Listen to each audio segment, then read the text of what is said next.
If I'm at work and I have to fart, I'll peel an orange to cover the smell. That also deters my coworkers from wanting to steal my oranges. I have a giant computer monitor at work. Sometimes I have trouble finding the mouse pointer. You'd think the computer would be smart enough to figure out from me aggressively shaking the mouse pointer that it's too small and make it bigger.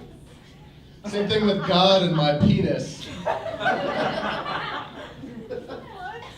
One time I grabbed some candy from the candy jar at work and got pulled aside by my boss and got a raise while eating Smarties.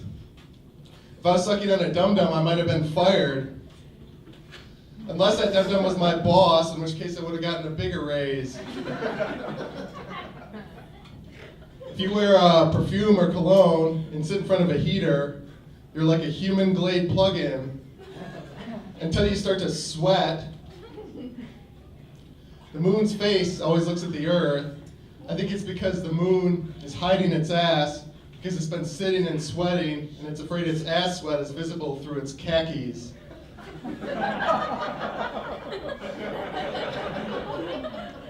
One time I ate too much candy and then I sharted. But I stopped myself and made it to the bathroom quickly. I think you only have to consider yourself a disgusting pants shitter if the shit actually touches the underwear or the pants. I didn't want to risk the humiliation of finding that out about myself. So I shoved my underwear and my pants into the washer without checking if there was shit in them. I think a person emitting shit into pants is like a particle emitting radiation into a box. You both shit your pants and didn't shit your pants until you observe the pants. Like Schrodinger's scat. I saw the Groupon app on my cell phone, and it made it so easy to buy stuff that when my phone was in my pocket, I accidentally bought and paid for a CCW gun safety class. I figure if I accidentally buy shit with my phone when it's in my pocket, maybe I shouldn't carry a gun. When I die, I want to be hollowed out and made into a piñata containing the inheritance. Or tell people that, but be a normal corpse.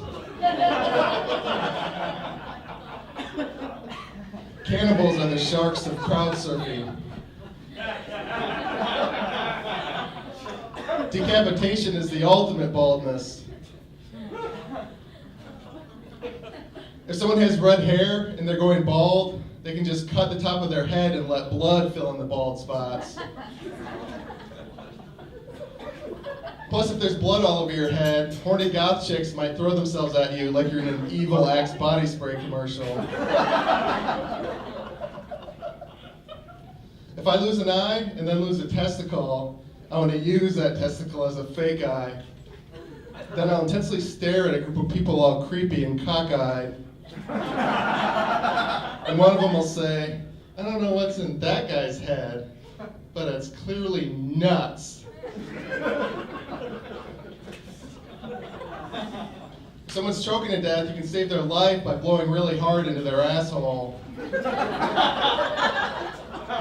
Or at least make the last thought before they die one of confusion rather than terror.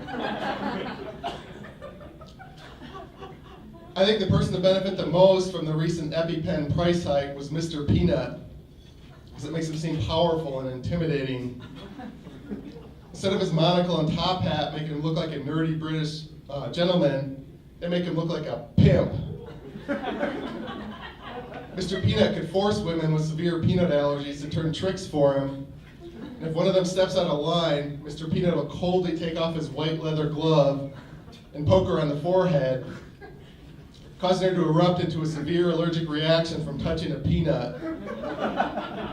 And then, just before she dies, Mr. Peanut will brutally stab her with the EpiPen. And then, with the force of years of pent-up rage, at being forced to sell off members of his own peanut race, only to watch their bodies get cracked open and eaten by people, Mr. Peanut will scream, "Who's peanut brittle now, bitch?" I should point out that Mr. Peanut hates all people, not just women. friend of mine had weight loss surgery. For a few months after that, he'd throw up all the time in tiny little portions. So I told him he should get a baby bird as a pet. That way his vomit could feed the baby bird, and him throwing up would be adorable rather than disgusting. One time I went to the grocery store with dried snot on my mustache. I didn't find out until I got home. I was humiliated and angry. I was thinking that someone needs to create an app to remind you to take a selfie and look at it before you go out of the house to prevent embarrassing situations like that from happening. And then I remembered that mirrors exist. When I was a kid, a pretty girl moved into my neighborhood. One day all the kids were standing around bored, and someone bet her that she could fit her head in my mailbox.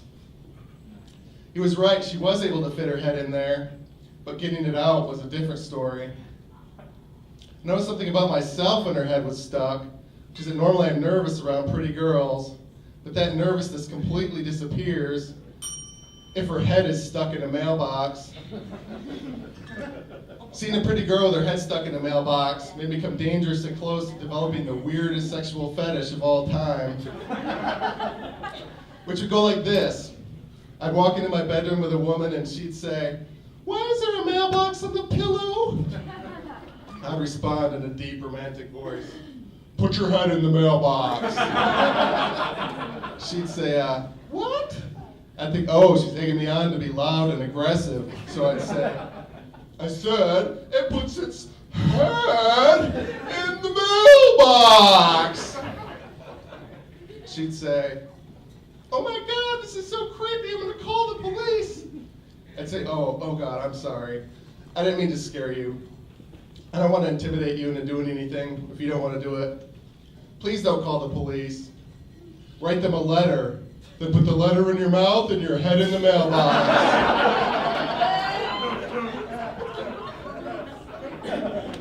Sometimes I worry my coworkers because I'm quiet and weird. I should tell them not to worry about me going postal. I don't go postal, I come postal. The back of the stamp is the least sticky part of my mailbox. My name's Tom Walma, thank you very much.